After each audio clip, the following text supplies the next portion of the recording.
The ant-eater-like creature sucks out the brain of its prey, just like how it eats termites from a nest. Hi, my name is Alina. Welcome back to my channel.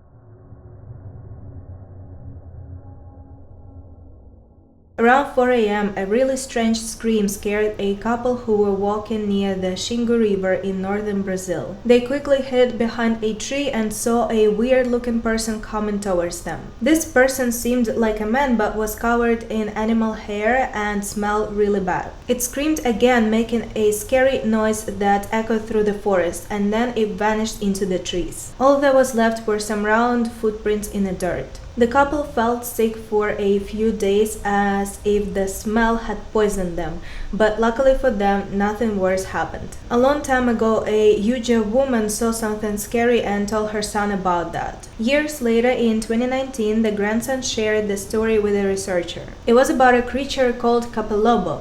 This creature used to be a man turned into a monster. It roamed at night and ate human blood and brains as well as animals. In the Brazilian state of Pará, near the Xingu River, people say Calobo looks like a mix of a human and a tapir with a curved snout. In another place called Maranhão, near the Pindaré River, it appears more like an ant-eater. It kills by sucking out its victim's brain, just like how termites eat wood in a mound. Silvio Abreu might have been the first person to write stories about this mysterious creature during his trip to Maranhão in the 1920s.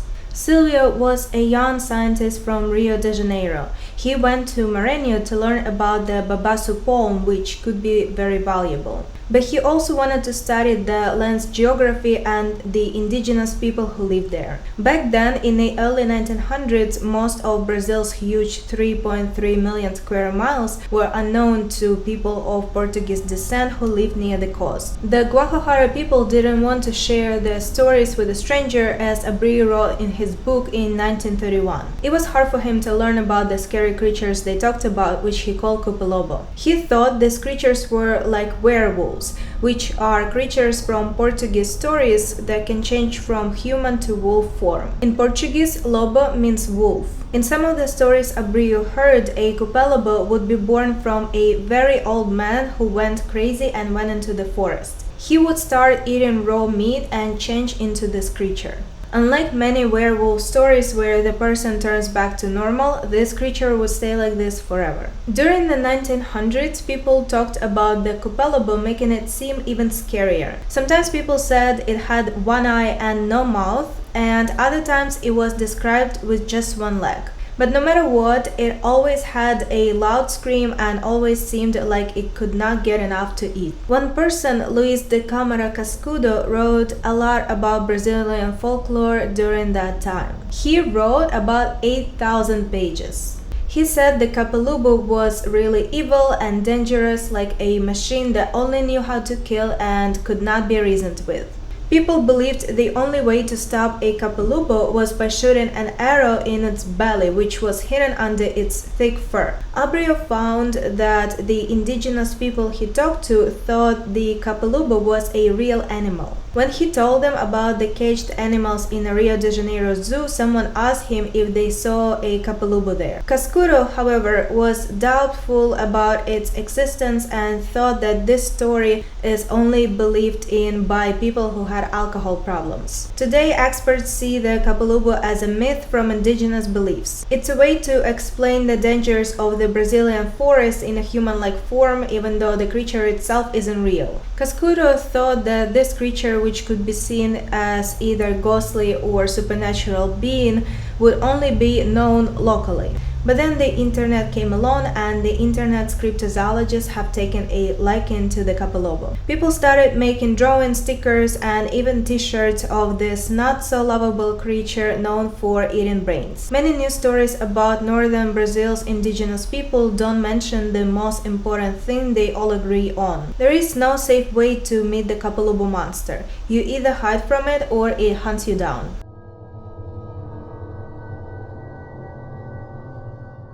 The Yara-ma-yha is scarier than any vampire. Kids in southeastern Australia knew about the Yara-ma-yha story. It was a cautionary tale told by parents in Aboriginal communities of the southeastern Australian coast. They warned their children about little red ghostly men who lived in wild fig trees. These creatures were believed to target kids who wandered alone in a forest. The story goes way back to the times when the land and its creatures were first created. The Yara-ma-yha were small creatures who couldn't make weapons. They were about as tall as a 10-year-old child and didn't even have toddler-sized teeth. Despite this, people were very afraid of them. These small red beings had big heads, thin arms and legs, and round bellies. They had a scary habit of swallowing people whole and then spitting them out. This was something they had always done, according to David Anipan. In the summer and fall of 1925, David, a writer from South Australia, looked for stories about the Yara-ma-yha and other scary creatures like the binip. These tales were told by word of mouth for many generations. He collected them and mailed them to the publishing office of Angus and Robertson in Sydney.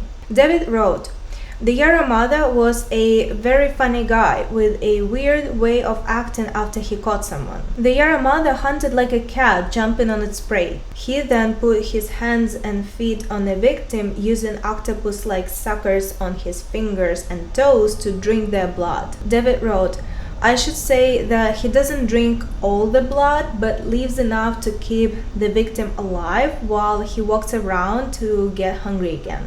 When the Yara-ma-yha comes back, he opens his mouth wide like a snake and swallows the person head first. Then he will stand on his little legs and dance around until the person is fully inside his belly. The horror of a Yara-ma-yha attack is that the victim becomes weak but doesn't die. The spirit man, full after eating, takes a nap, and then when he wakes up, he spits the person out. However, as David wrote, the person who comes out is forever changed. Their appearance would clearly show the difference. After the first encounter with the spirit man, the victim becomes shorter. A second encounter makes them even shorter. And if they meet a Yara-ma-yha a third time, the terrible change is complete. The victim now turns into a Yara-ma-yha themselves. When the British colonizers learned about the Yara-ma-yha, the creature didn't seem as strange to them as some other beings they had seen in Australia. To them, the Yara-ma-yha was like a vampire similar to Dracula. The sophisticated image of Dracula overshadowed the rural Yara-ma-yha. The Aboriginal story about the Yara-ma-yha, which taught about the dangers of being alone and the safety of knowledge and community, was reduced to just a story about a bloodsucker. David shared stories about the Yara-ma-yha and other creatures from Aboriginal culture with the wider world.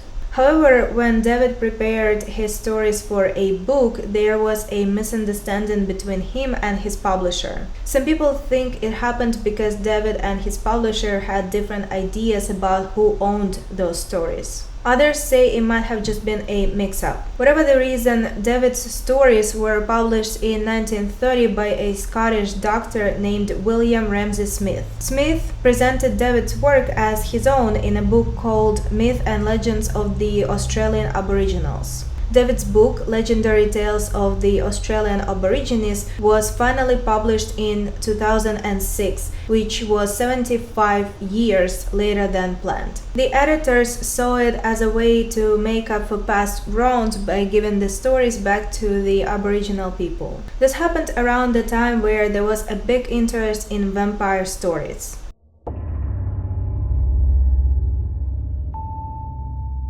Hidden deep beneath the surface of a lake in Patagonia, Argentina, there is said to be a mysterious creature much like Scotland's Loch Ness Monster. People claim to have seen something strange swimming in the water, sparking tales of a legendary beast. In the mountains of Patagonia, there is a beautiful lake called Yara-ma-yha-who. Lots of people from all over the world visit to swim in its refreshing waters and enjoy the beautiful view of Argentina. But it's not just humans who swim swim there. Some say there's a creature living in this lake. They call it Nahuelito, and it's like a dinosaur with a long neck similar to a plesiosaur. In San Carlos de Bariloche, a city in Argentina that's popular with tourists visiting Patagonia, people have seen a mysterious creature many times. It's become well known, almost like the Loch Ness Monster in Scotland. San Carlos de Bariloche is a small city about the same size as Topeka in Kansas. The locals there really like this cryptid. A filmmaker, Miguel Rossi, who lives in Bariloche, made a documentary about this creature. He says, El Nahuelito is our most emblematic symbol. When Argentinians hear the name Nahuelito, they think of the tall Andes Mountains, the sparkling rivers and lakes of Patagonia. Long ago, the Tuwalch people who have been living in Patagonia for ages told tales about a massive creature seen swimming in Nahuel Huapi Lake. They called it El Cuero, and it looked like a huge stingray with a mouth like a suction cup. Parents used to caution their kids to steer clear of the lake's edge, fearing El Cuero might snatch them for a meal if they get too close. Back in the 1500s, Portuguese sailors sailed near Patagonia and said they saw some strange creatures there. They thought they saw huge people, and they called this place Patagao, which means big food in Portuguese. They also thought they saw big animals swimming in the lakes like El Cuero and Nahuelito. To them, Patagonia seemed like a land full of monsters. In the 1800s, people who moved to Patagonia brought their own ideas about the mythical creatures there. Then, in the 1920s, Nahuelito showed up, but not like before. It became known as a big ancient monster with a long neck. In 1922, an American gold miner named Martin Sheffield, who had been living in Patagonia since 1880, talked about seeing a strange creature in a lagoon near a village about 90 miles south from Bariloche. He described it as having a long neck and a head like a swan. Sheffield wrote about this creature to Clement Onelli, who was in charge of the Buenos Aires Zoo. Onelli got really interested and organized an expedition to all the surrounding lakes. Even though Onelli and his team didn't find the creature, the story got a lot of attention. It made people think about the possibility of such a creature existing, and it became a famous part of local folklore. In Argentina, there was a big fuss about a mysterious creature.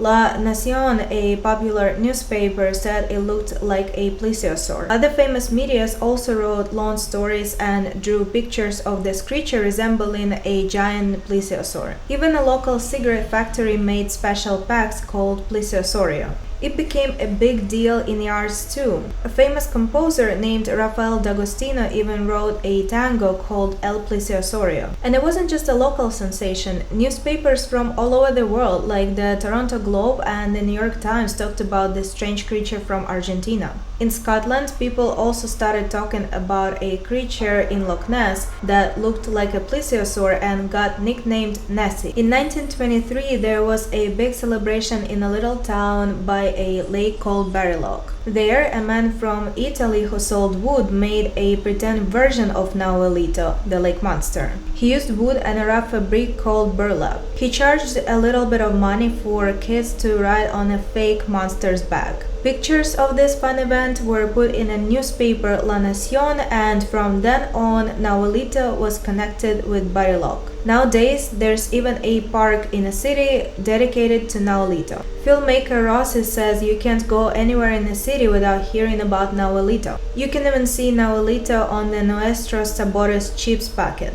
Rossi lives in a house by Nahuel Huapi Lake. Rossi has always been curious about Nahuelito, and after he released his documentary, people approached him sharing their stories and photos and videos of encounters with this creature. Rossi is excited about all this new information, and he plans to make a series using these materials. Despite never seeing Nahuelito himself, Rossi keeps watching the lake, hoping one day he'll spot the creature's distinctive long neck. Thank you for watching, like and subscribe, and I'll see you in the next one. Bye!